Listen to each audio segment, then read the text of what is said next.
don't break. If I won't, I just take. If I cut, I bleed. If I bleed, I don't cry. Don't cry, don't cry. I cry for love. I cry for love.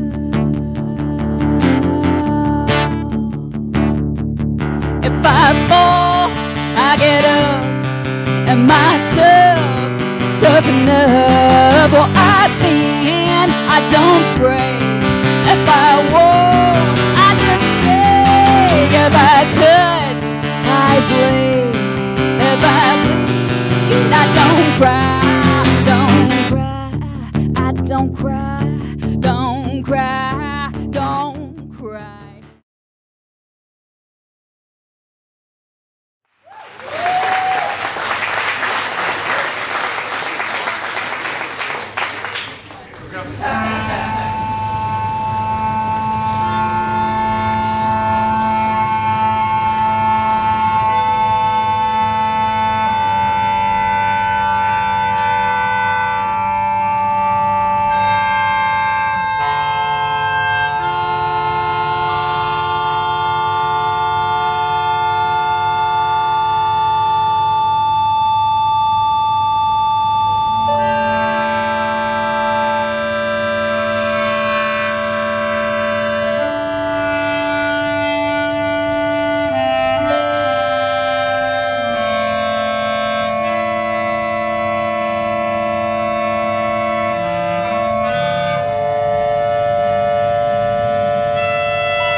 For these 7 minutes, I will share a glimpse into my creative life, the duality that exists in my work, the experience of control and of surrender, the actions of preparation and improvisation. It is the theme and the heartbeat of what I do. The natural world is ordered. Rivers flow, sunsets land, mountains form as glaciers melt, riverbeds are carved by erosion. Steel returns to dust over time. In the city, the same is true. Traffic develops. Old neighborhoods are replaced by new construction. Dirt roads are converted into highways. Google has become a verb. Dialogues occur on tiny screens stored in our pockets. At the apex where nature meets industry, irony reveals itself. Cracks woven through concrete floors, dilapidated walls, and rusted train cars were once shiny, new utilitarian objects confronting the effects of time, weather, gravity, and human contact. They become branded with the impact of decay and change and transformation. The elements and content in my work reveals a nexus between our man-made and our natural world. Spontaneous drips of liquid pigment, layers of experimentation, gravity and chemistry mingle with animated brushstrokes, illustrating impulsive surges.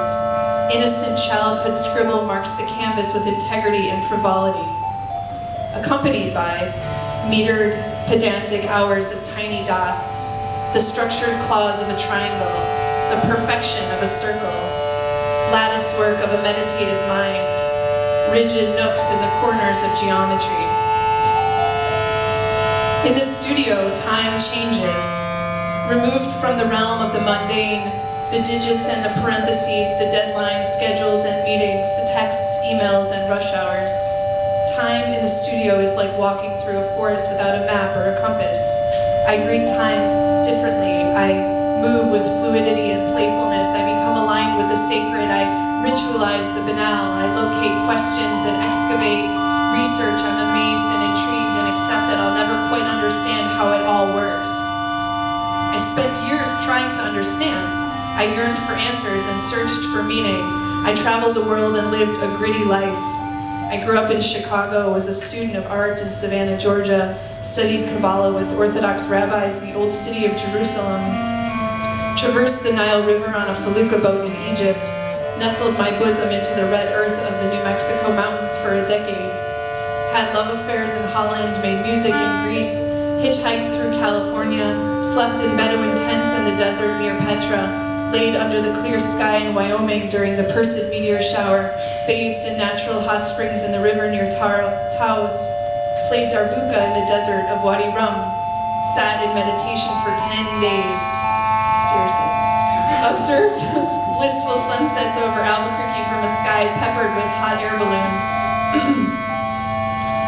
I've been with family as they pass on, experienced illness, lived through loss, been penniless, heartbroken, and afraid. I have laughed for days, cried for weeks, loved for years, and I have also found joy.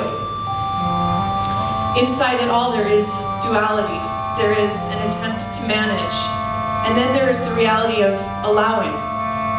There is grasping for comfort and releasing control of the reins. Life moves with or without me. I embrace this great mystery and recognize it as my teacher. Inside the not knowing is where the magic lives. Inside the moments of risk and vulnerability and improvisation is where authenticity resides. The paintings, these paintings marry the intuitive gestural order of things. The unexpected, the unknown, the surprising, with the predictable, didactic, and directed. We constantly strive to achieve balance. We are continuously humbled by the unpredictable nature of life. I am consistently humbled in the studio by the same thing, and the resolve of the work comes in bringing these two experiences together to coexist and sing. Inside of my work there is a fingerprint, a human beacon of experience, a trail of guided movements and intentions, of failures and successes, layers of trial and error, echoes of decision-making, of confidence and self-doubt, of courage and risk-taking, of effort and skill, of time and intention, of letting go and of control. And the work leaves this mark. In the words of Louise Nevelson, my total conscious search in life has been for a new way of seeing, a new image, a new insight. This search not only includes the object, but the in-between place, the dawns and the dusks, the objective world, the heavenly spheres, the places between the land and sea. Whatever creation man invents, the image can be found in nature. We cannot see anything that we are not already aware of. The inner and the outer together are one.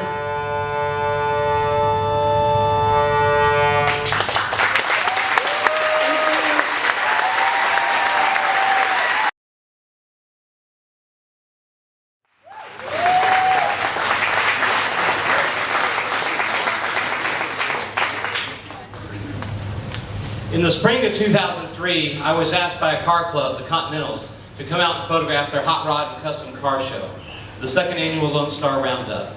For the next 5 years, I was the official photographer for this and the Day of the Drags, a vintage drag race they hold at an old drag strip just outside of Temple. By 2008, I felt like I had fully covered the shows. They'd grown so big, and everybody there was taking pictures. I kind of felt like I was taking the same pictures over and over again. In my commercial work, I primarily photograph people, and as much as I loved the cars, I found myself much more interested in the crowd. The Continentals gave me the freedom to do whatever I wanted, so I set up a portrait studio right in the middle of the hot rod show. The studio consisted of a rented box truck with a roll of white canvas on the side as a backdrop, and an 8x8 foot translucent material called a silk, which softened the hard sunlight on the subjects, as you can see there. I set up the studio and I watched and waited. And when someone I thought was interesting walked by, I just walked up and asked if I could make their portrait. The most important part of my job as a portrait photographer is making people feel comfortable. I have to connect with people and get them to trust me if I'm going to get them to be honest and open up with me in their portrait. For the short time that we are together, I need to be their best friend. If I have 5 minutes in which to photograph someone, I'll often spend 3 or 4 minutes just talking to them. Here I was taking somebody out of a hot, sunny Texas car show and placing them in a nice, cool, shady spot and then just kind of standing back and letting them be who they are. This is the world-famous Pedro from Comanche, Texas.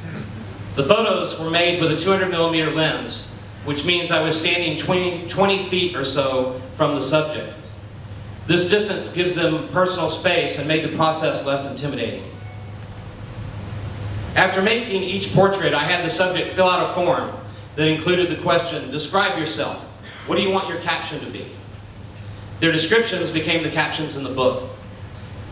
This again was a way for me to give control to the subjects by not defining them myself, but asking them to tell their own story.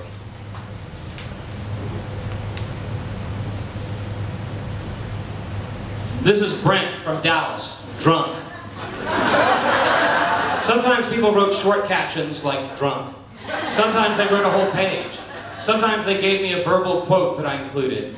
As you can see, the people watching at these shows is amazing. With these photos, I could finally study them all I wanted without fear of getting caught staring at them. I often discover fascinating details in the photographs that I never noticed in person. This is Alva from Austin, retired carpenter. He said, I've been a carpenter for 71 years, I'm still kicking. You can see on his belt buckle there a little photo cameo of small children that I'm guessing are his grandchildren. This is Nadine from Brenham. Nadine wrote, I model on the side and work on cars. That's my life.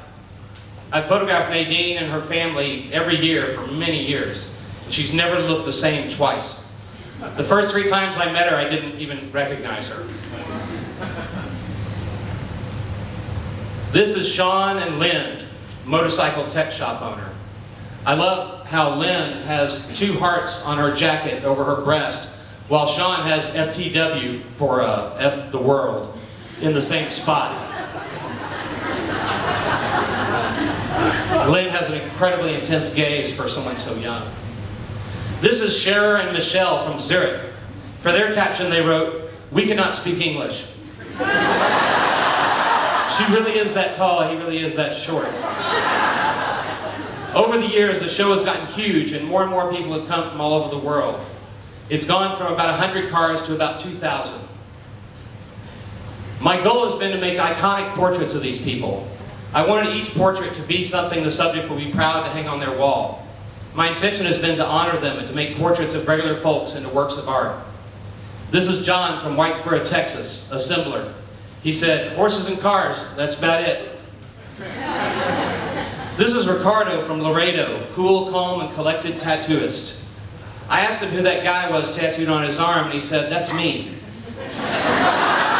The woman is just a fictional hot chick. She's holding a fan of $100 bills and surrounded by pot leaves. I imagine this as being some sort of talisman to bring him these things. Hot rods and custom cars are works of art. You take an old car and cut it into pieces and put it back together in your own vision. And I think that's in part why these subjects are so intriguing. They're drawn to an aesthetic expression that shows in their own selves, in their clothes, and their bodies. This is Fox from Austin, disabled bandito.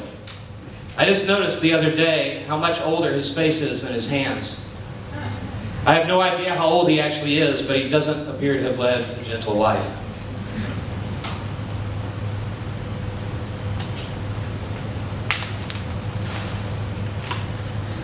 This is Sheila and Bailey from Odessa, mother and daughter, hairdresser, and Barbie.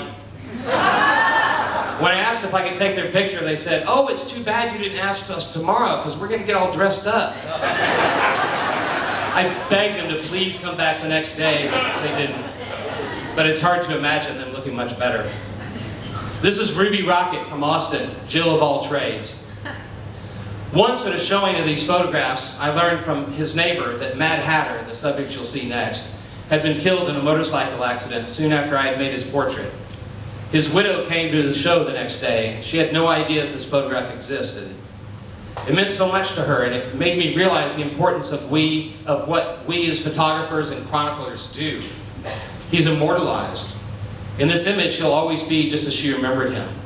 I remember he said, live each moment to the fullest. I've had 29 years with 7 wives. You know I'm having a good time. This is Rogelio from Houston, rockabilly extraordinaire. I've made around 900 portraits for this project, and 62 of which will be in the book. I genuinely value and appreciate the trust that these people have given me. They have let me inside their lives and their hearts, if only for a moment. And for that, I'm truly grateful. Thank you very much.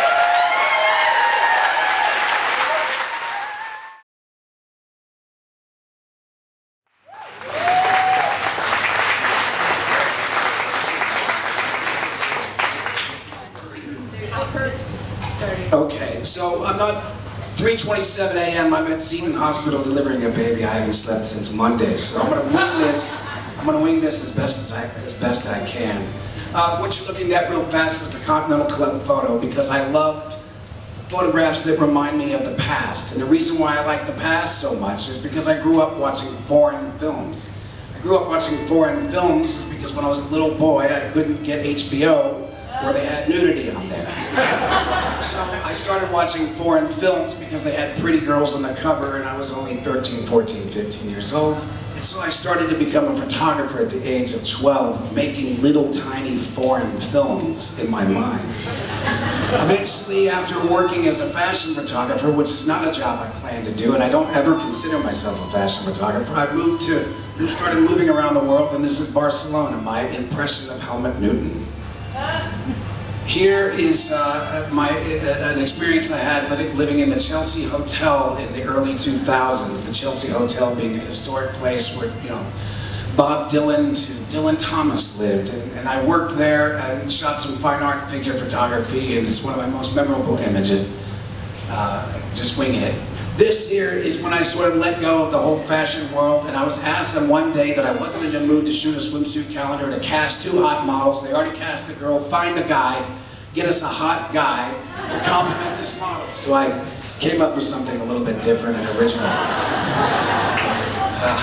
So off of fashion, because I never really wanted to be a fashion photographer. What I wanted more than anything was to raise a family and travel around and make movies. This is my daughter on the set of Happiness Is, trying to just basically see what the hell Dad's up to. And it gave me an excuse to drive around the country. I'll get to that in just a minute. But right around this time, I lost my brother and mother around the same time, and I kind of felt a need to connect with my daughter. Eventually, leaving the fashion world, I moved into music. And because my brother was such an amazing fan of blues and jazz, I started turning my camera to blues and jazz and capturing again the old, the vintage, and the detail of hard work as a musician. And that led me to another conversation about music and another conversation about music, till eventually I created my first film in honor of my brother called Before the Music Dies. I had no idea who would be in this film, and I'm very proud to announce it. I had a wonderful cast, including these people you saw up here, who got behind me and said, we'll help you finish the film. And from there, I toured the country, spreading the gospel of keeping music alive, keeping real music alive, and the homogenization of music, and all that stuff that we're experiencing now. And I just wanted to pay tribute to the real, genuine music that I grew up with, and mostly to my brother.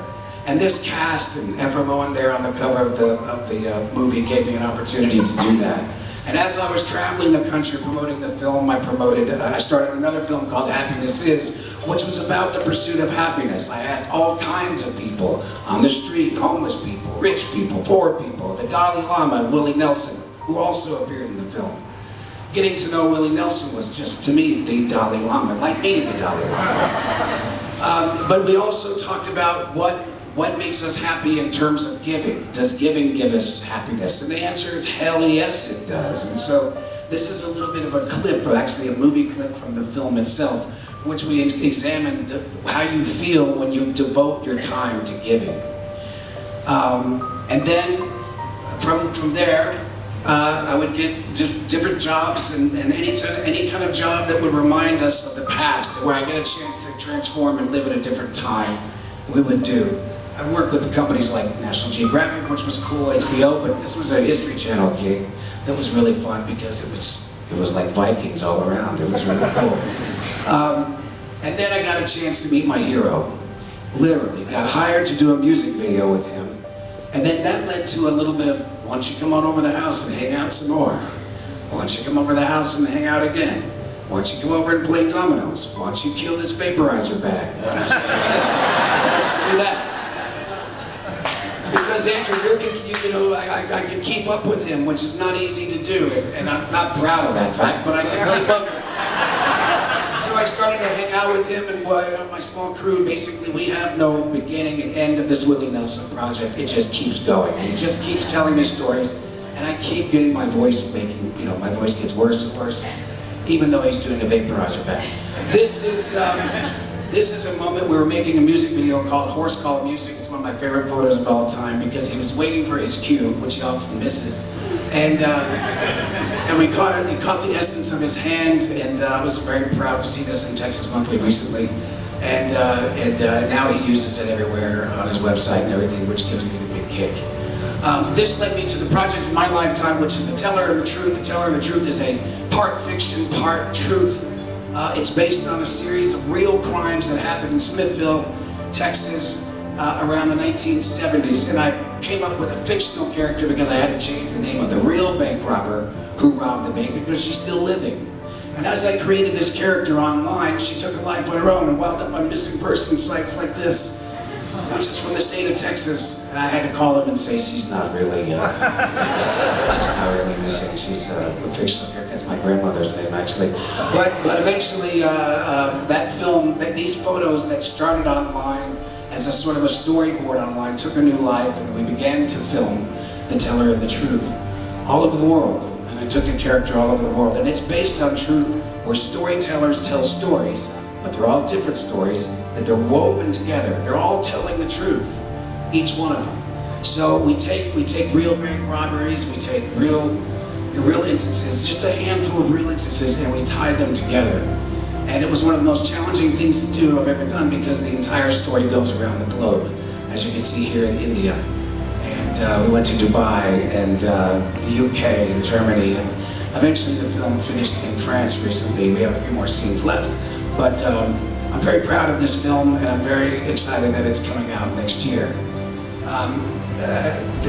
As again, I didn't really prepare, but this symbolizes my survival. I got a chance to, I didn't know if I was going to make it out alive, but I did, and I just wanted to thank Livestrong for giving me the advice. I was an artist that didn't have the health insurance, you know, pre-existing condition, you know how that goes. Listen to my voice, it's pre-existing condition already. So this, you know, first thing that happened was one of my best friends I hadn't talked to in a long time called and said one thing. He said, listen, I got an appointment with somebody at Livestrong, you're going to go down there. And my fear just went away because somebody had an idea of how I can get through this expensive ordeal. And Livestrong was amazing. I just want to say thank you again.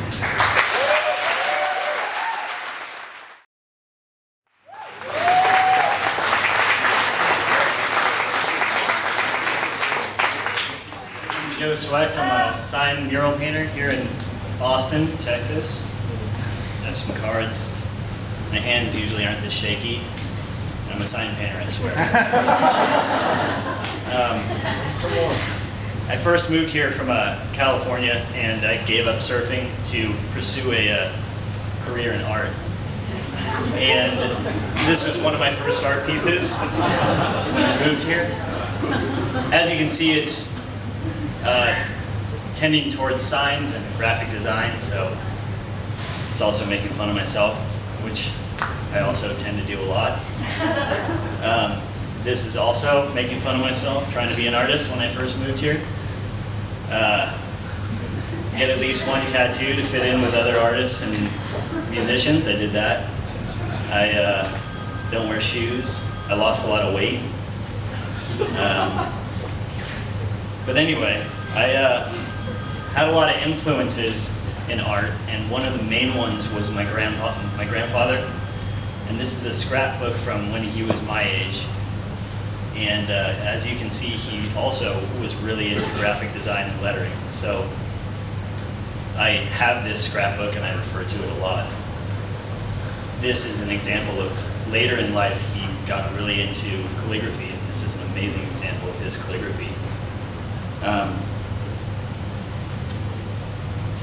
So I take a lot of notes from him and motivation from him. I started sign painting about 3 years ago, and this is one of my first ones when I was working in the East Side showroom, and I presented this design to them, and acted like I knew what I was doing. And they let me do it. And luckily it worked out, and it led to many other jobs for bars and restaurants all around town. And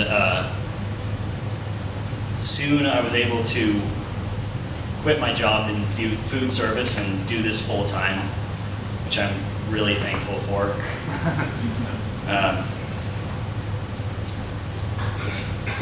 This is another sign that I did for Stubbs when I also had a job silk screening with my friends at Dakota Ring. And for this job, all I had to do was fake age it, which I just took notes from Todd Sanders up at Roadhouse Relics and did what he does. I've always been a student of design and loved it, but always as a hobby. This is one of my designs for Wet Whistle. But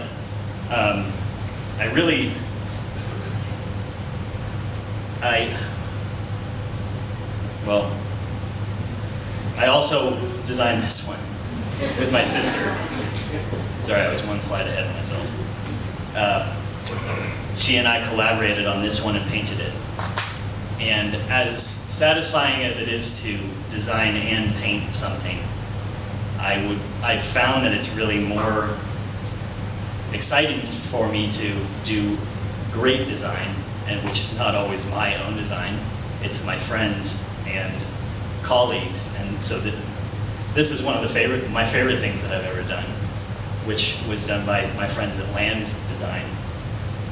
And I've just decided that I just want to paint all the time. So this is a design done by my friend Cody. Also just a great design. And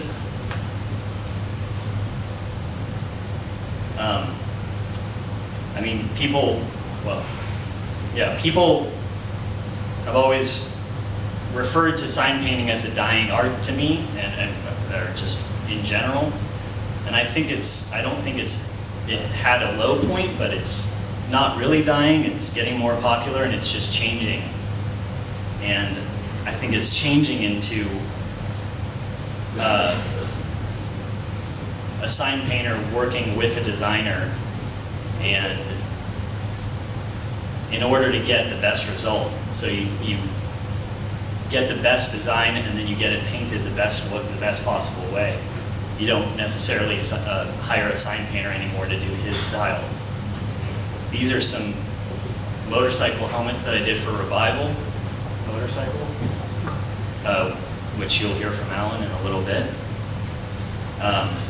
These are some examples of other ways that I keep myself interested, by just giving myself projects that are different, like this one, painting on a brick wall, and a little more realistic. I really just love this picture because I'm painting her butt and she's looking down at me.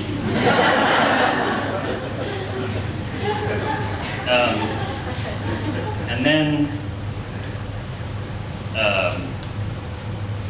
I also just recently painted this 30-foot letters for Canopy, where I had to rappel from the roof. So I really like to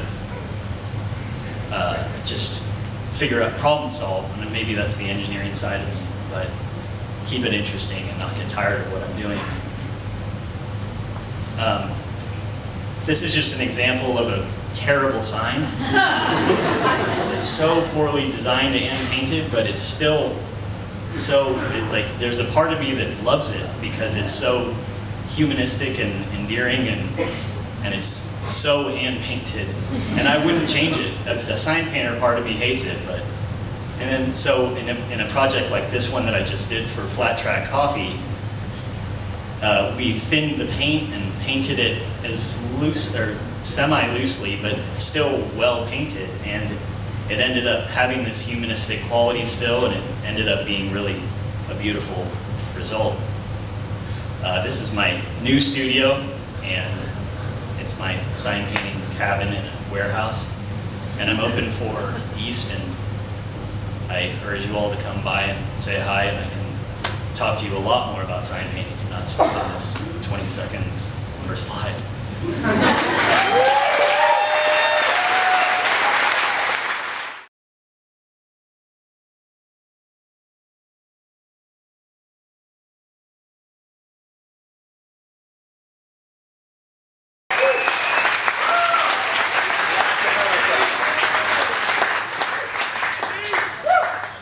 Thank you very much. I am ready. As you may not know, I grew up in Detroit, Michigan, and I've always been fascinated with music and radio. You know, when you're like preteens, back in the day, well, 8:30, 8 o'clock was bedtime. Get out away from the television, go to bed. Well, who goes to sleep at 8 or 8:30? No one. So, by that time, I didn't go to sleep, so I was listening to the radio a lot. And at our high school, Persian High School, and believe it or not, that is me at our talent show. And our talent show was so large that the MC could not come out after each song. So what I ended up doing was doing a poem about everybody's presentations in threes. And lo and behold, after the talent show, dumb question, how would you like to be a disc jockey? Well, I'm 15 years old, so that was a no-brainer. This poster here, the Motown Review, was on every Christmas for $2. $2, you can sit at the Fox Theater and just listen to all the great Motown stars. WJLB Radio was the first radio station I went to work for. I was a teen reporter, and what I used to do was go down and report what's happening at high schools every weekend. And also, I used to go out, and I was too young to get in the bars, but I was playing the records for the DJs, and a whole lot of old women were hitting on me because I was kind of young. And then on Saturdays, I used to have my own radio program. Then I came to Austin, Texas to go to Houston College. I had no plans on going to college. I was on the radio, but my parents had other ideas. At Houston Tillerson, a friend of mine lived in Lockhart, Texas, and she got me a job at Lockhart, Texas. It cost me more money to go to work at $1.25 an hour to work in Lockhart, Texas. So in Lockhart, eventually I got a job at KUT Radio. And at KUT Radio in 1974, if you were back in Austin, Texas, everything shut down at 12 midnight. So I had a captivating audience because the bars closed at 12 and my program didn't go off until midnight. Earth, Wind & Fire was one of the hottest groups around. Earth, Wind & Fire came to Austin, Texas, and boy was I happy. I got a call from Maurice, because we used to talk every now and then, and I emceed the show. It was one of the highlights of my young hair days career. Third year at KUT Radio, I think everything was going great. I had an opportunity to meet a whole lot of people. I had one of the first programs I actually used to broadcast live from a nightclub in Austin. Now think about it. You're on the radio, and 99.9% of the people in the club are drunk. And you can't drink because you're on the radio. So that lasted for maybe about 2.5 years. During that time also, I went into the club business. Bad idea. I was drinking Chivas Regal every night, 5 nights a week. It's a wonder I'm still standing up here and my kidneys are still functioning. Gladys Night in the Pips was one of the great songs. I had a chance to interview Gladys, and she kind of showed me the last time they was here for the, I think it was the, what's that, family reunion with the OJs, but I'll forgive her for that. Texas Monthly, 1976, the bicentennial year. I never knew about Texas Monthly. I got a call, John Hanson, you're one of the best of Texas, from Texas Monthly magazine. I said, okay. But it also allowed me the opportunity to hear from a lot of people I had never ever heard from in a whole lot of years. I got a lot of offers from other radio stations around the country, but a friend of mine in Dallas told me I needed to stay in Austin, which was the best advice I could ever get. After 76 and 1980, I started producing In Black America, which they say is one of my most enjoyed programs.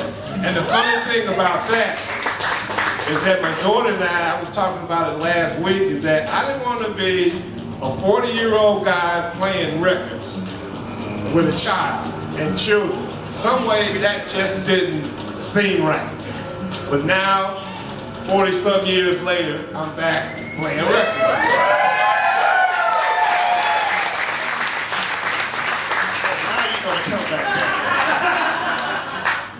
During that time, in 1985, I became the executive producer of the Longhorn Radio Network. And if no one knows about the Longhorn Radio Network, it's a network of tape distribution, news, music, and informational programs that the university distributes around the country. Well, I had an ulterior motive in becoming the executive producer. I found out real early, if you're the executive producer of radio, TV, you can go to any event you want to and they can deny you credentials. Well, guess what event I wanted to go to? The Super Bowl. And I have been to 37 Super Bowls. 5 years ago, my family and my wife got a job in Dallas, so we moved to Dallas. And what I used to do was come down on Tuesday every month to produce In Black America. Well, this guy here, can you see him? That's Hawk Mendenhall. He had this great idea when KUT bought this music station that they wanted to do something funky on Fridays. So that's how we came up with the old school Happy Feet dance party. And last but not least, if you want a written version of what I've just said, check out next week's Chronicle. Thank you.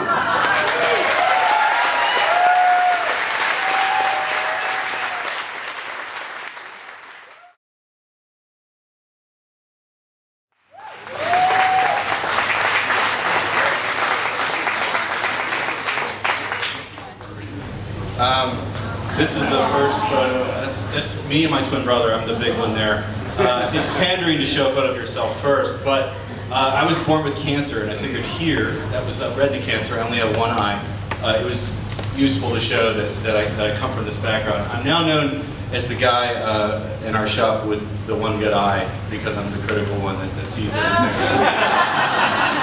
I also wanted to say that I stumbled onto this cool thing that I do as a really geeky kid. That's me and homemade jams, because we couldn't afford real jams. Fixing up a motorcycle that was free. But it was an early obsession that I largely tried to ignore. This is about inspiration. This obviously has nothing to do with me. You've probably seen this in Marfa. This is the moment I realized that Liz Lambert was, who's obviously a personal local hero, was influenced by someone else as well. And I told her this and told her about this exact slide, in fact, and she agreed that everyone gets inspired from someone else. This is to show that I was fired for my first time and last time. The guy who runs the company is actually here as one of my supporters. A good friend. So that says the full circle. I took off on my motorcycle for 6 months and figured out what I wanted to do, which was to quit hiding from the fact that I was a gearhead. I came back and decided to embrace design. Also into photography. This was taken just a couple days ago. And believe it or not, that is our motorcycle shop, or at least one corner of it, where Stefan, my business partner and co-founder, helps. I generally point the camera and he tells me what I'm doing wrong. This is some film work here of a show we did at the Tops building. People know it because I've been to PechaKucha there, where we set it up, and our basic principle is to present these things in a way that they're not normally seen as design. This is less about motorcycles, more about design for me, especially. Stefan being an engineer, it's definitely about the engineering and mechanical aspect, but presenting them in a way that people can appreciate. I recognize that very few people in here probably ride motorcycles, but those that, just because you don't ride doesn't mean you don't get why they're great and why there's something that especially the guys really get into. Don't worry, we'll see about starting one in a moment. That's what everybody's waiting for, I know. This is our shop. We're over at Bohm Studios. We have a little ratty place that we turned into something that we were proud of. This is one little corner of, another corner of it. We build everything from hand, in-house, with the help of Stefan, the more technical person. We're able to transform these bikes from something that's quite bland into something that's a bit more involved. That's this bike right here. It just takes time, money, and a whole lot of swearing to get to that point. A lot of swearing, time. But we focus on trying to reimagine what these things are, and we've been really surprised at how many people care about how they turn out.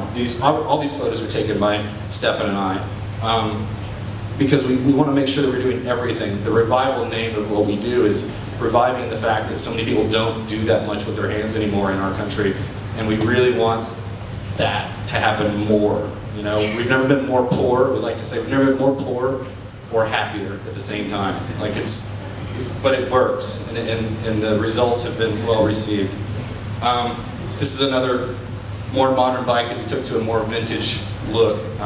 That's a 2010, which it's hard to tell apart from the 75. We work on everything from 1920s vintage motorcycles to modern machines.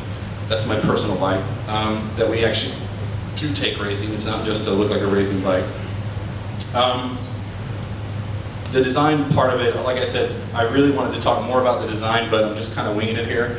It's the design part that keeps us all going, and recognizing that people like DJ and all the people from Pentagram that I met years ago that inspired me to recognize that being a creative didn't necessarily mean that I had to be completely broke, that I could find a way to get people to appreciate what we were doing, even if it was in a gearhead way. That's this bike right here. We just had a chance to take all these bikes out to Jay Leno's place because he's a big gearhead, and he's supported us with these. And they reached out to us after seeing what we were doing, and we're still surprised every day when the phone rings and someone cares or has found out, because we don't have a marketing budget. We're not. Yeah, there you go. There's the team. And every one of those guys works for us now for a third of what they used to make, because they want to be able to do this, and the passion that they all put into it is something that Monday doesn't matter to any of us. I typically don't know what day it is, and I think that's the part that I appreciate the most. I also dabble in architecture and a little bit of construction. I built this by myself by hand in my backyard as a studio, and it's obviously shipping containers. Taking something that's so bland and so industrial, it's not new anymore.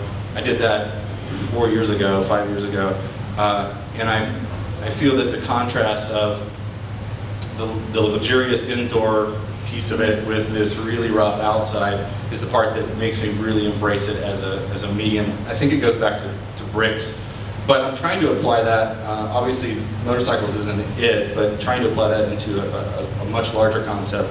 Oh, this is something I'm really proud of. That's what this is about. I got married, which I didn't think I would do. But I didn't get married in a normal way. We flew to Norway and rode a motorcycle for 3 weeks, climbed a mountain, and exchanged vows. And that was taken in Norway just in August.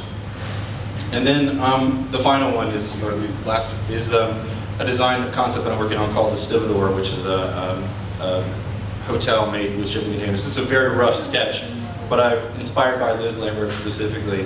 I'm working on trying to put this together here in Austin, and we'll see how that goes.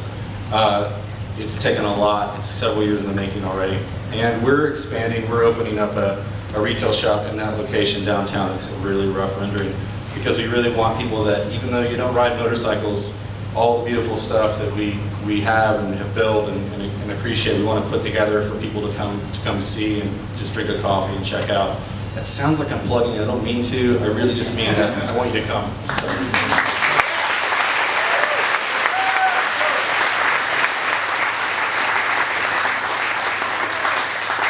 This is Stefan, the business partner, because everyone has asked us to. He's gonna be loud.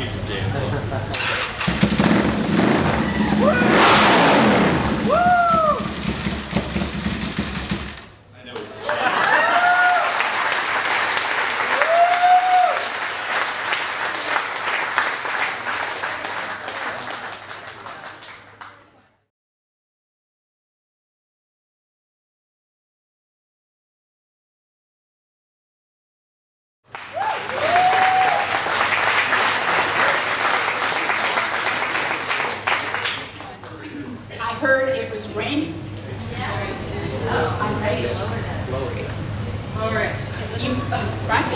might ask, why talk about drought when Austin just had 2 of the worst floods in decades? Well, FYI, here's Lake Travis, the source of Austin's drinking water before and after the floods. As you can see, no change. Lake Travis is still 64% empty. Both drought and floods are extreme weather, so listen up. 18 months ago, we worked with architect Emily Little, visual artist Bailey Booth, and Cassie Bergstrom, landscape architect, to respond to a nationwide challenge for innovative collaborative projects from the Washington Foundation.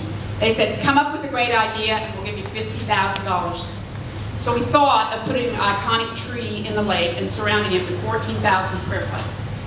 So if Lake Austin were only 36% full, it would look like this. And our conversation about water conservation would be wholly different.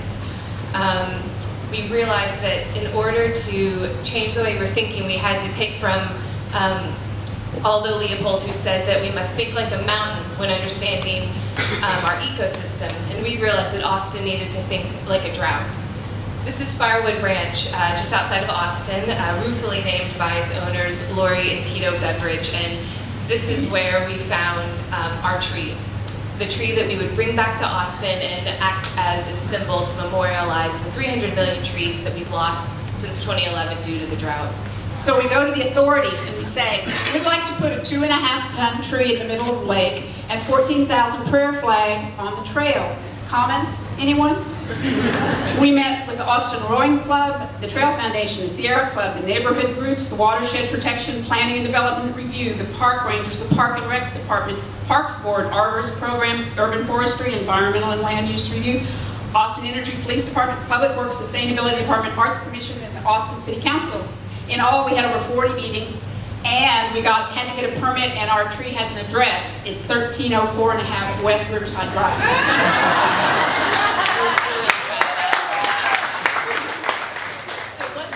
Permit in hand, it was ready, set, go. We had 2 weeks to line up our crews and 2 weeks to execute this project.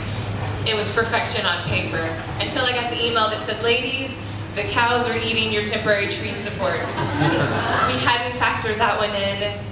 Enter electric fence. Everything was difficult, but we had a dream team of expertise and collaboration. Engineer Jerry Garcia, Dan Hunsicker of Davy Trees, and David Escobedo, who, like a brain surgeon of the construction industry, when we ran into trouble preparing our tree, he called for his 50-ton crane, and like a pizza delivery, it was there in 30 minutes. This is our tree sickle. It was named that by one of the city reviewers, not so affectionately, and we took it and we ran with it. You can see that there was a lot of thought and technical drawings that went into the engineering to make sure that it would be sound structurally, and that was the result. We were amazed at the outpouring of support, even love for this project. Once people got involved, they really got invested. Lurie and Tito Beveridge's tree, painted pro bono by Louis Funk with free paint from Sherwin-Williams. Once it was painted ghostly white, it acted to seem like to summon the gods. Look at those clouds. It hadn't rained in months, but... Now we had planned to legally move this tree. We had a permit, but the rains came and I had a father and son truck driving duo that was willing to break the law, hop Highway 71 in the dark, and get this tree to a hard surface so that way we could keep our schedule on track. We're barreling down Highway 71 at midnight. Traffic is blocked up for 3 miles. We're filled with a great anxiety, but we continued our renegade ways. We had a legal permit for a 14-foot wide load. This one was 38 feet wide. We had to commandeer 2 lanes of traffic. Meanwhile, back at the office, while the tree created all the drama, we also had to string and attach 14,000 prayer flags for the trail. We had dozens and dozens and dozens of people working day after day, and like a quilting circle, we had a prayer flag line. It was communal and meditative, and it drew lots of people together. So we had 2 wild nights. We were emotionally exhausted at this point, and our tree was now ready to move from land to sea, and it hung in the balance, literally. We were looking for a sign, an omen, something to make us feel good about this, and he walked into our lives, our crane operator by the name of Mr. Sparkle. He had a helmet and everything. It wasn't until Mr. Sparkle laid our tree down onto the barge and we began our ascent down Lady Bird Lake that he told me that with our geriatric crane from the 50s, had our tree weighed a little bit more, we would have capsized and lost the entire project. Thankfully we didn't. You're the best, Mr. Sparkle. And here was the moment of reckoning. All our calculations were going to work, or it was going to be a colossal failure. And it was a very public failure because we had 3 TV stations filming the moment to moment. There was a line of us on the bridge, and we just watched helplessly as the stick at our center of the tree was swinging around, hitting the crane. But miraculously, it worked. Artist babe Lou had drawn an imaginary tree to silkscreen on the flags, and Norma had drawn sketches of a tree for all our mountains of applications and forms and permits. And here it is in real life, even more perfect than any drawing. Collaboration between so many people had surpassed the platonic ideal of the tree to become it. Given how well they seem to work, we think maybe we should have only put up 13,000 prayer flags. We had to design the tree to withstand extreme conditions, including floods. Back then, we rolled our eyes, but we know what happened. A stark reminder of the unexpected ravages caused by extreme weather and climate change. So now let's bring it back to the guy that started this for us, Robert Rauschenberg, and his foundation. And this image captures the spirit of what collaboration is about, to be able to pull off a project like Thirst, and its youthful rebellion, fearlessness, and a pretty wild sense of humor. We discovered that creating Thirst was exceedingly long, arduous process. It was complicated, it was a hassle, it was difficult. People didn't want to do it, people didn't want to talk about it, people didn't want to listen to it. And we came to see that this was a perfect metaphor for how we must deal with the water crisis, because it takes us all collaborating to create change. We're thinking about moving this to Lake Travis when it comes down to December.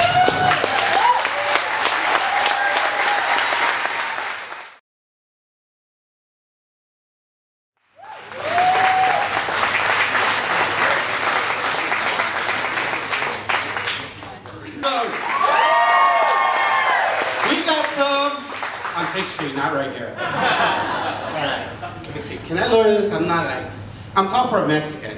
Alright, how about this? How about that? Alright. Well, thank you. My name is Mando Rayo. So, by day, I am a Latino marketing specialist. By night, I'm a taco journalist. That's right. I go out and I find the best tacos, taquerias, the hole in the walls, and even maybe some high-end tacos that Austin loves. Part of me, part of my passion is understanding people and culture and history, and that's kind of where we started. We started with taco journalism. I joined the taco journalism team in 2007, started with 2006 with Jared Nees, who's my co-author, Justin Bankston, Cornbiter Deluxe is his nickname, and the Comanche, Gordon. And really, we wanted to discover the great places and tell you guys, all you guys that love tacos, where to go. You know, it's part Mexican, part American, 100% Tejano. And really, that is our goal and our mission.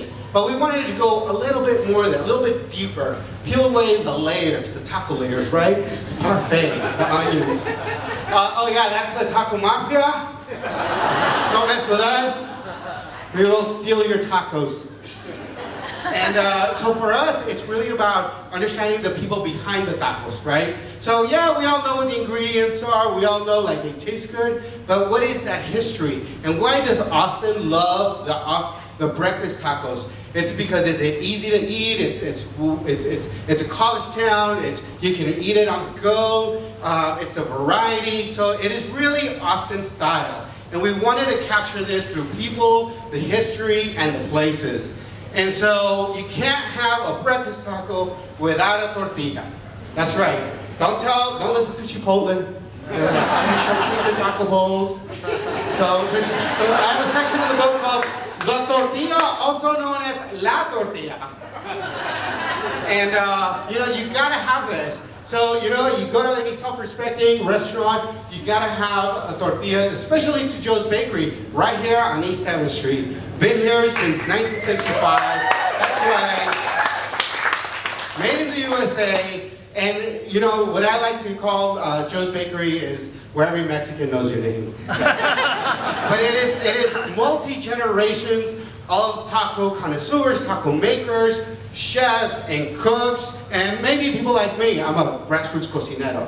People sometimes call me the anti-chef, but that's okay. The Tamale House East. A lot of history with the Tamale House East. From the airport, everybody loves the airport. They go, this is an image from back in the 80s where the original Tamale House was on Congress Road, on Congress Avenue, and it was when they actually served tamales. So there you go.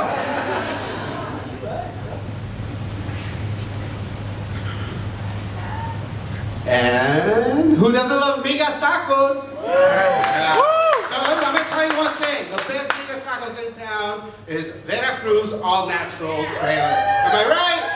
Yeah. Am I right? That's right. So everything is fresh, made to order. They make their own tortilla chips. They make the tortillas right there on the spot. And they top everything off with an avocado. And this is Reina Vasquez. Her and her sister. Did you say to her? She is easy on the eyes, but she's a great taco maker. And for her, she started because she was a waitress at one of the East Side restaurants, and really that's how they come. It's like, it's every Mexican's dream, every Latino's dream to own your own restaurant. And Austin being, I think, a great safe haven for immigrant populations, it allows you to do that through trailers, and then you end up having more brick and mortars, and kind of the story of the taco continues. Anybody recognize that taco? Taco Deli. Taco Deli, that's right. Give that man a Taco Deli. So here's the thing, this is why Austin breakfast tacos are the best. You can go to San Antonio and get a very traditional taco, and they're gonna be awesome. But when you come to Austin, you're gonna get a mix of the tacos that it's from the traditional all the way to the non-traditional, right? So Taco Deli is a representation of that. And of course, you cannot have a taco blog without the taco infographic, right? It's like a great, like who wants to read? Like just give me some quick facts. And so then there's the people of Austin. You got, I'm gonna give a nod to Addie Broyle. She's back there somewhere. And she's really kind of the start of the community cookbooks. And it's really kind of, ours is a representation of that. We wanted to show why people love tacos. Yes, it's about the taquerias, it's about the history, but it's about the people. Can I give a shout out to Celeste and Adrian Quesada? Yeah. And they all tell their stories. There's over 40 recipes in the book. They talk about kind of, when they tasted their first taco, and it feels so good when it touches the lips. So it's kind of like that. And then so from the transplants to the families that have been here for years, and this is Lonnie Limon and his family. The Limon family, over 3,000 family members in Austin. One of the biggest ones in the United States of the USA. They own, their family members with Joe's Bakery, Estrada's Cleaners, you name it. And yes, that is Paul Key. And so you think about the evolution of tacos and breakfast tacos. And that's a great thing about Austin. We embrace that creativity. We're metropolitan. We say, hey, let's switch it up. And that's really why we asked Paul Key and his wife, his girlfriend, to be part of that. So we opted not to do the scruffy author book picture. I went with my beautiful family. Let's get Sai, Diego, Sharon. And that's me and my author, myself, and Jared Neese. And so, for us, it's, our thing is like, we're no chefs, we're not professional cookers, we're professional eaters. But we just love, look at my belly here. We love tacos, and we love talking about the food, and for us, this is the Bible of Austin.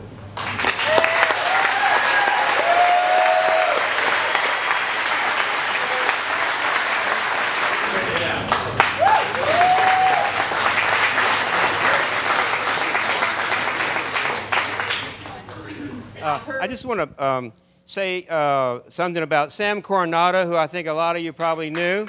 Sam recently passed away. He started the co-founder of the Maxi Arte Museum and the Siri Project, and was a great, great guy.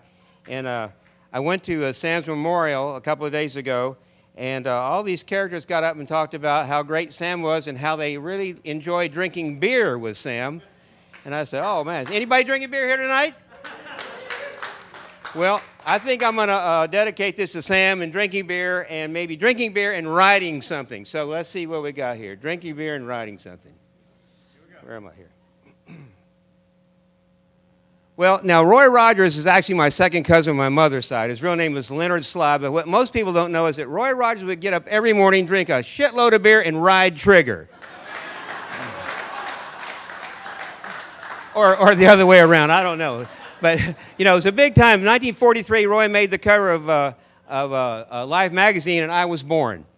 Actually here in Austin, Texas, 1943. So wanting to be just like Roy, I started wearing a lot of cowboy sort of stuff and drinking a lot of beer at an early age. But I want you to notice this cool hobby horse that my dad made for me from scratch. That probably was Galveston, Texas, somewhere like that. Then, of course, you follow the rodeo circus, and then as DJ said, I started collecting old photos and airbrushing these things. These are big 6-foot pieces that are down in the AT&T Center in San Antonio. I especially like the trick riders, if you know what I mean.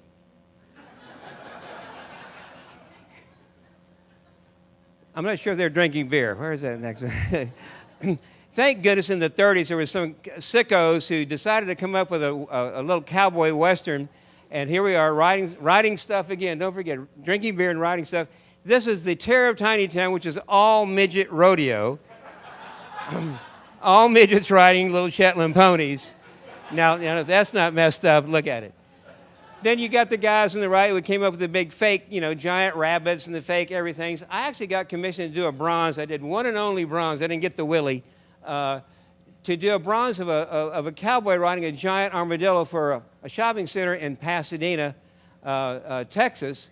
And that was ridiculous. And then some guy, some guy gave me a World War II pontoon. I thought it'd be a good idea to kind of saddle it up and use it for a photo sheet for an invite. And I'd always been a big fan of Dr. Strangelove. You know the part where, he comes riding out?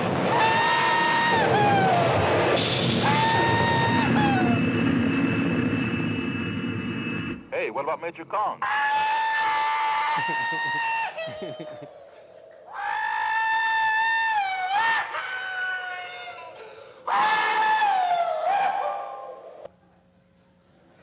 Well, then I acquired a B-52 nose cone and thought if I could have a sign painter, where it's Swec, had a sign painter do a deal on it that would make it look kind of arty, then maybe I could show it in a couple of museum shows. And so this is a cute cowgirl riding the bomb down, and the Texas bombshell, they say. There's a lot of that kind of stuff where they use these cowgirls in various ways. I actually used a bunch of them myself. This is an old photo I found, black and white, used it for a photo piece, and did a whole book of cowgirl stuff. And an anonymous person. Look at this. She's just great looking. And I just thought I could use her maybe in more than just this one particular shot. So I came up with a thing for our good friend, the Titos. There's Mrs. Tito's right over here, by the way. And this is hanging right down the road here in their office. And then I did another, same girl. Look at her again and again. She's reappearing in all of these Westerns. And so this one is for the TCU crowd, the Horny Toes, and this hangs at the brand new TCU Stadium. Now, some parents have no shame. Lisa and I put little Rachel, who's now 24 years old, on this armadillo when she was 2 weeks old for our first Christmas cards that we sent out. She actually finally forgave us, in fact, did this whole presentation for me. Thanks, Rach.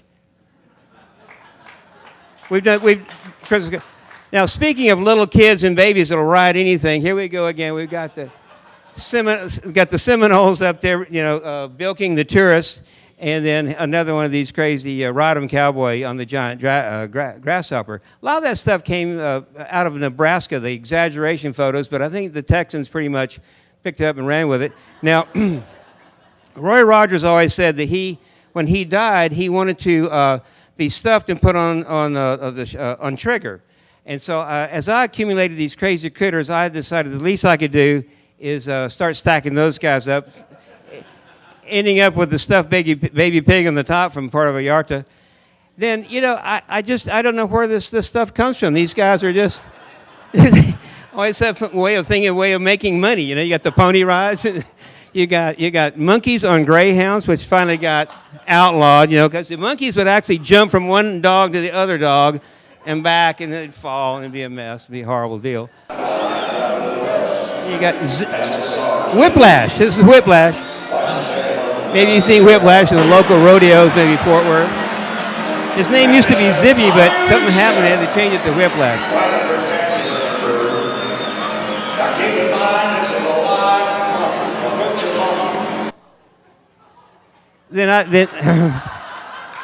Then Rachel and I decided we would try the being on the bottom part. So this is Barry Goldwater's granddaughter in Arizona one time when she was drunk, and I wasn't. And then Rachel, we were down in Cabo San Lucas, and so there was this little street vendor that would bring out the dog, and of course this can't beat it. First guy to really work the animal scene to sell cars, Cal Worthington.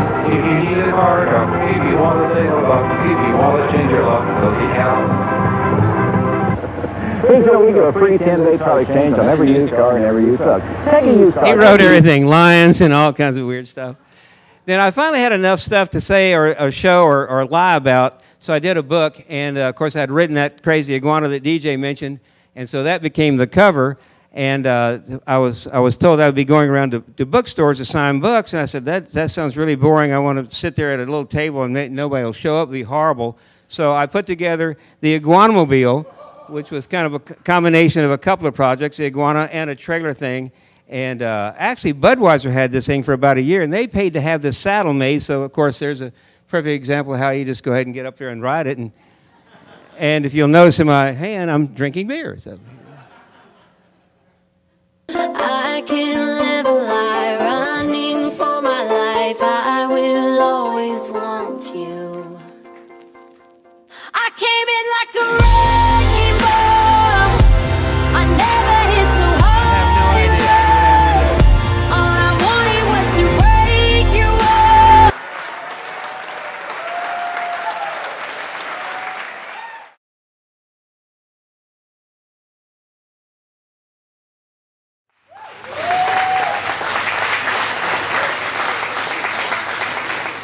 I'm ready.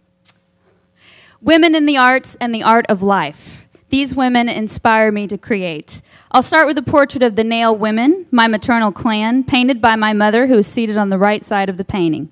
The Nail women are independent, fiercely stubborn, and as my Lubbock relatives would say, pure D Texan. My mother, Katie Nail. She lives the life of a true artist. From her hobbit-like dome in the hills of Austin, she tends to her spiral-shaped vegetable garden daily, talks to her chickens, who have amazing names, and often walks her front yard labyrinth. Yes, labyrinth, for clarity and peace of mind. The artist studio. My earliest memories of my mother are of her at work on a painting. Barefoot, covered in paint, paintbrush in hand. I can see her standing in front of one of her enormous oil paintings, Maria Callas blasting from the stereo, and the strong smell of turpentine in the air. That was my normal. Her artist friends were often at the house. This is Judy Jensen. She's a reverse glass painting artist, so that means she paints from behind glass, details first. It's incredible to try to imagine how she does that. She's standing by a wall of reverse glass paintings that she's currently restoring in a Buddhist temple in Thailand. They were destroyed in an earthquake, and she's taken it upon herself to bring them back to life.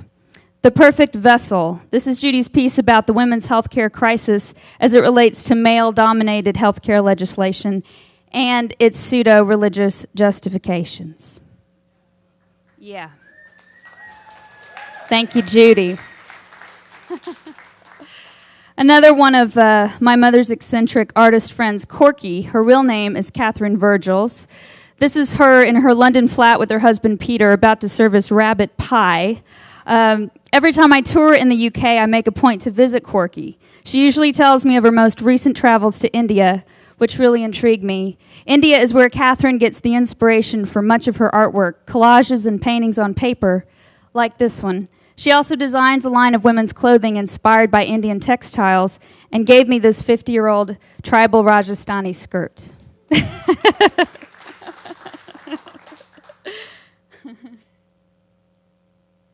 Wait for it. Cindy Morgan, my fashion icon and favorite humorist. This photo was taken by artist Denise Prince at the Texas Federation of Women's Clubs mansion, and it's a part of a commission for the W Hotel. You may have seen it there. Cindy loves working with Denise. She likes to call this one social roadkill.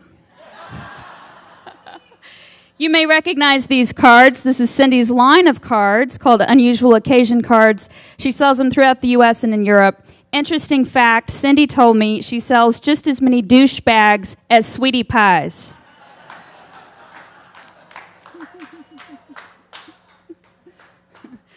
Lucinda. She invited me to open up for her in 2007. I spent every night listening to her by the side of the stage. She moves me like no other songwriter. Her songs are raw, true, beautiful, and painful. Sitting in with her and her band was a thrill. I got schooled in rock and roll on that tour in many ways. My other songwriter friends, Mary Gaucher, Erin McKeown, they write from the heart. They're extremely hardworking women and have had to overcome a lot of very difficult things in their lives. The three of us toured together a few years ago. We had one Ford Econoline van and a lot of very intense conversations. Olgina. She's an 88-year-old firecracker. I just met her last month during a tour of Italy. She welcomed us into her home and cooked us one of the best meals of my life. She's never been on an airplane. She lives in Tuscany, just outside the medieval village of San Gimignano. Olgina served us ribs and steak. She cooked them over these coals, which she wrestled from the back of the fireplace with ease, and poured fresh green olive oil pressed that very day all over the meat and all over freshly cut tomatoes from her garden. Yum. Sarah Wilson, the photographer. She's next to a portrait of 3 South Texas ranch girls that she took. We've been best friends since we were 14 years old. I still remember her earliest black and white photos that she took on her 35 millimeter for high school photography class. Now she's been published in everything from Texas Monthly to the New York Times Sunday Magazine. This is one of her gorgeous West Texas landscapes. Sarah and I take walks every chance we can get through the hills of West Austin. We share our struggles and triumphs. We bitch about how both of our fields are still mostly male-dominated and what a pain in the ass that all is. And we also share recipes for quinoa dishes. I am eternally grateful for our friendship. This is Sarah's portrait of my grandmother, Frances Nail. Leader of the Nail Women Pack, she's 89 in this photo, weaker in body, but no less ornery and hilarious than she ever was. We've been incredibly close my whole life. She was an abstract painter and silkscreen artist for most of her life until at age 70 she began writing stories. Stories that Frances had always shared with us at the dinner table after many glasses of wine about her youth, growing up during the Great Depression in a tiny panhandle town. John Ailey invited her to come read a few of these stories on his radio program, Eclecticos. And by the time the interview was done, John was his stitches, and a book publisher awaited Frances outside the building. She now has 4 published books. This is a letter from one of my grandma's fans, Lady Bird Johnson. Later in Lady Bird's life, when her eyesight was failing, she invited my grandma to her house to read her some of her stories. She gives me hope that it is never too late to embark on something new. Eva Garza. This is my great aunt on my father's side of the family. She was born in San Antonio, Texas in 1917. Got her start singing at a local talent competition. She found her way up to New York City, where she sang weekly on Voice of America, a radio program broadcast from Radio City. Singing the beautiful and dramatic ranchera music of the time, Eva reached listeners throughout the Americas with her honeyed voice, earning the nickname Sweetheart of the Americas. I cherish her recordings, and I'm in awe that I'm related to such a talented singer. Sadly, she died before I was born.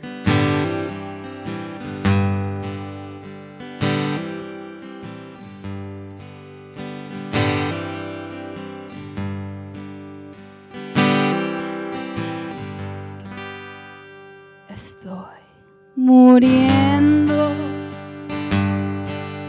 y tú como si nada. vamos a verme de alegrar de mi suerte que más te hice que no supiste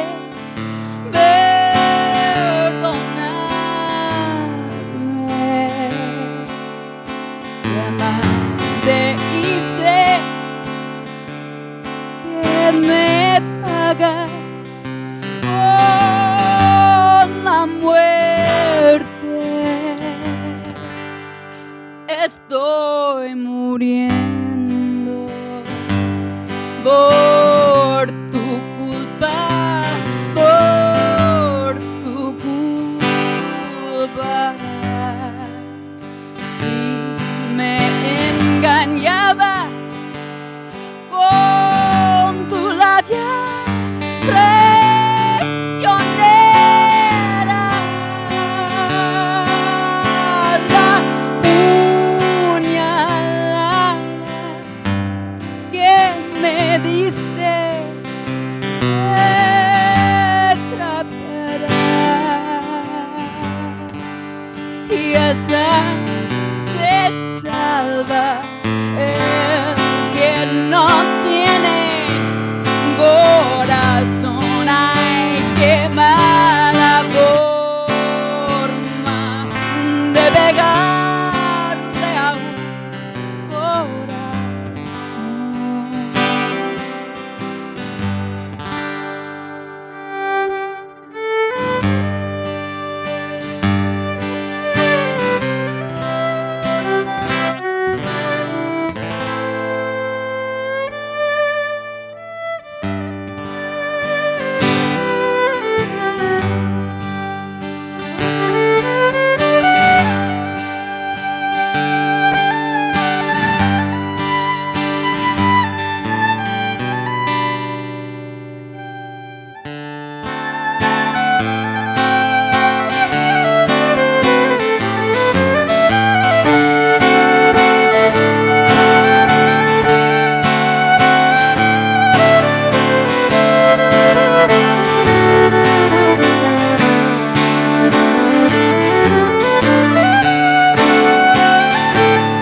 con tu labia traicionera.